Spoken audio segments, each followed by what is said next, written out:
అయ్యో మన పెళ్లి కొడుకు ఎంత గొప్పవాడో తెలుసా, మత్తు మందు జల్లి ఆడవాళ్ళందరినీ వశం చేసుకుంటూ ఉంటాడు. మరి రాసలీల చేశాడు కదా, అందుకని వశం చేసుకుంటాడు. అలా చేసుకోకపోతే ఈయన అందానికే ఆరతి పెళ్లి చేసుకుంటుంది, ఎంత నల్లగా ఉన్నాడో చూడండి అని.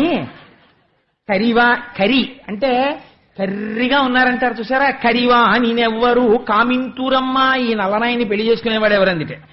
సుకియలు పోలీలు సొగుయవు గాని పురపుర మట్టిని బొక్కెడునంట.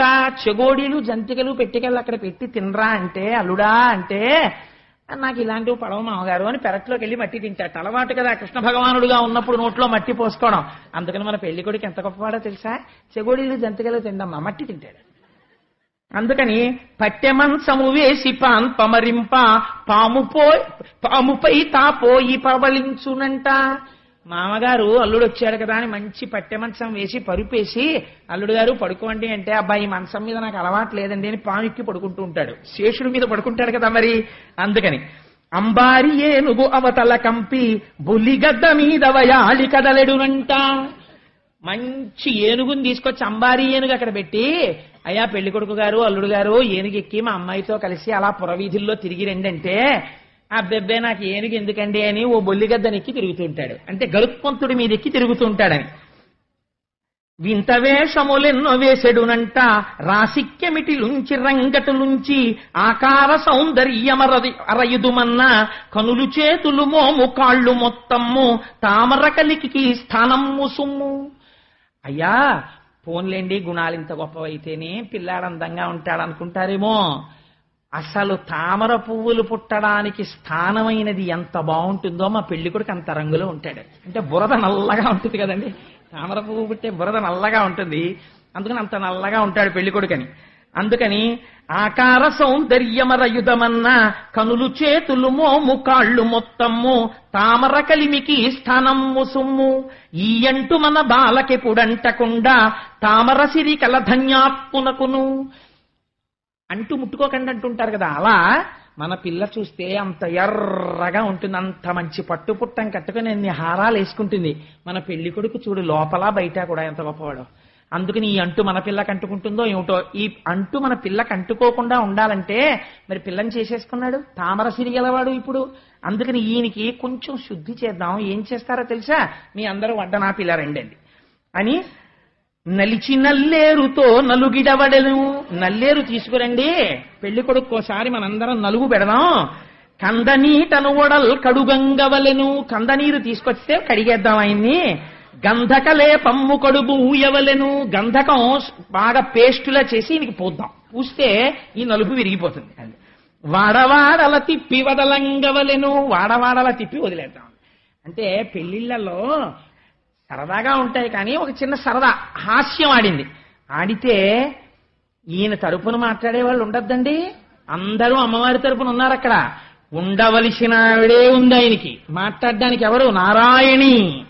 ఆయన ఎలా ఉంటాడో ఆవిడ అలా ఉంటుంది. ఆవిడ పరమశివుని భార్య, ఇప్పుడు చెల్లెలు. పెళ్లి కొడుకు పీటల మీద కూర్చున్న దగ్గర నుంచి ఆడపిల్లలు ఇలా వెనకాతలే ఉంటారు. వాళ్ళు అలా పుట్టినందుకు ఎంత పొంగిపోతారో మా తమ్ముడు అని. పుట్టప్పుడేమో నాకు తెలియదు కానీ వాళ్ళ ప్రేమ అటువంటిది, నేను కాదన్న. కానీ ఇలా కొంచెం చుక్క చెరిగిపోతే ఇలా చుక్క సర్దేస్తారు, ఇలా జుట్టు సర్దేస్తారు. ఆ జీలకర్ర బెల్లం ఇలా అంటుకుపోతే ఇలా ఇలా మళ్ళీ సర్దేస్తుంటారు. ఎంత సంతోషమో మా అన్నదమ్ముడని వాళ్ళకి. ఆయన అలా అంటే ఊరుకుంటుందా అక్క చెల్లెలు? ఆ మాట లాలించి హరుపట్టు మహిషి మాధవు చెలియ ఆమడతికిట్లాడే. హరుపట్ట మహిషి అంటే పరమశివుడి భార్య పార్వతీదేవి. ఆవిడొచ్చిందిట. ఏమన్నావమ్మా? మా తమ్ముడు అంత నల్లగా ఉన్నాడా, అన్ని గుణాలు లేనివాడా, అతి విస్తరం వేల అందాల చిలుక నీవు నేర్చిన తెలుగు నేర్తురేయురులు. అంతంత మాటలు ఎందుకు కానీ, నీకున్నన్ని తెలివితేటలు ఎవరికి ఉంటాయి? ఎంత గొప్పగా చెప్పావు. కానీ నేను ఒకటి అడుగుతాను, నువ్వు చెప్పు. వెన్నుని నలు పంచు వెక్కిరించితివి నెలతొక ఎరు పంచు నిక్కు చూపితివి. పెళ్లి కొడుకు నల్లగా ఉన్నాడు, పెళ్లి కూతురు ఎర్రగా ఉందని పెద్ద గొప్పలుగా పోతున్నావు కదా ఎరుపు చూసుకుని. నేను అడుగుతాను, ఒక మాట చెప్పు. కలువ పువ్వు నలుపు కస్తూరి నలుపు కందిరీగా ఎరుపు కాకినోరెరుపు. కందిరీగా ఎర్రగా ఉంటుంది, ఎంత బాగుందో అని ముట్టుకుంటే కుడుతుంది. కాకినోరు ఎర్రగా ఉంది కదా అని చూస్తే అన్నిటినీ తింటుంది, దానికి ఏది వదిలిపెట్టవలసింది లేదు. కాకినోరు ఎరుపే, కందిరీగా ఎరుపే. నల్లటి కలువ నలుపే, కస్తూరి నలుపే. కానీ ఆ రెండింటికి ఉన్న అందం ఈ రెండింటికి ఉందా?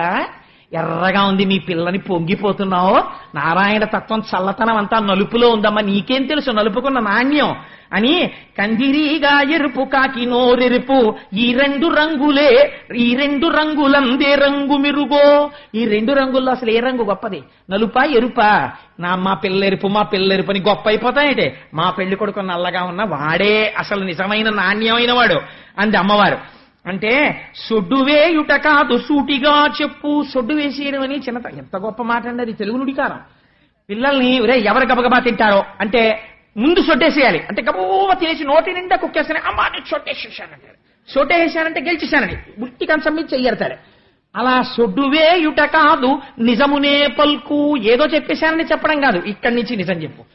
అలా నల్లగా ఉండడంలో చల్లతనం ఉందా? ఇలా ఎర్రగా ఉండడంలో మిడిసిపాటు ఉందా? ఏది గొప్ప? ఎరుపు కాదు నలుపే గొప్ప. మా అబ్బాయే గొప్ప, మా తమ్ముడే గొప్ప. ఎంత గొప్పగా వాదించిందో చూడండి నారాయణి. వరుని చూచిన కంట వధువును చూడు, మాయమర్మము వీడి మరిపదులాడు. కలికి కాల్సేతులు కన్నులు మోము, తామర విరిసిన తావులు కావో. తామరలో పుట్టి తామర పెరుగు, కొమ్మమేనికి దూలగొండిరా చెదవో. కందనీటి చికిత్స గరవించెదవో. ఇంతింత కన్నుల ఎగదిగ చూచి, సిగ్గుతో నిమ్మోము చేత కప్పికొని. అనలు కొనలు వేయు అనురక్తితోడ, రసికత లేని మా రంగని మెడను. పూలమాలను వేసి పొలుపుగా అతని గుండెలపై చేరికులు కంగతలచు. రంగనాయకి ఎంత రసికురాలమ్మ, శపరలోచన ఎంత చపలురాలమ్మ అని అడిగింది ఆవిడ. ఏమిటో తామర పువ్వు అంటున్నావు, మా అమ్మాయి తామర పువ్వులో పుట్టింది అంటున్నావు. ఒక్కసారి రేకులు విప్పి చూడు, ఎంత ఎర్ర తామరైనా, ఎంత తెల్ల తామరైనా, ఎంత నల్ల తామరైనా ఆ పెటల్స్ అంటే రేకులన్నీ ఉండే దగ్గర కొంచెం నీలివర్ణం ఉంటుంది. అందుకని ఎంత తెల్లటి వాడికి కాస్త కాళ్ళు చేతులు నల్లగా ఉండకుండా ఉంటాయా? అసలు నీకో విషయం చెప్పనా? కన్ను ఎరుపెక్కకుండా నల్లగా ఉండడంలో కారుణ్యం ఉంది. కారుణ్యం అంతా మా స్వామి దగ్గరుంది కాబట్టే మీ అమ్మాయి అంతమందిని ఇలా చూసి లోపల బోల్డ్ అని ఆలోచించి వరమాల తీసుకొచ్చి ఆయన మెళ్ళో వేసి గుండెల్లో స్థానం కోరి ఆయన గుండెల మీద పడుకుని సంతోషపడిపోయింది. రంగనాయకి ఎంత రసికురాలమ్మ. ఆ లక్ష్మీదేవి రసికత నీకేం తెలిసే పిల్ల, అంత గొప్పది మా మరదలు అంది. చూడండి ఎంత అందంగా కలుపుకుందో చూడండి మరదల్ని కూడాను. అంతేగాని దెబ్బలాట అన్నట్టు అనలేదు, ఎంత అందంగా మాట్లాడిందో చూడండి ఆవిడ. అది పార్వతీదేవి అంటే. అందుకని ఇప్పుడు మరి ఇలాంటి పిల్ల మీ పిల్లని తెలిసింది కదా, మరి ఇంత రసికురాలు కదా, అలాంటి పిల్లాడు కాకపోతే అంత ఇలా మొహం మీద చేతులేసేసుకుని వెళ్ళి మా అబ్బాయి మెళ్ళో మా తమ్ముడి మెళ్ళో ఎందుకు మాలేసిందో? అలాంటప్పుడు కొమ్మమే నికి దూలగొండి రాచెదవో, కందనీటి చికిత్స గరవించెదవో. ఇంతింత కన్నుల ఎగదిగ చూచి, సిగ్గుతో నిమ్మోము చేత కప్పికొని. అసలు కొనలు వేయు అనురక్తితోడ, రసికత లేని మా రంగని మెడను పూలమాల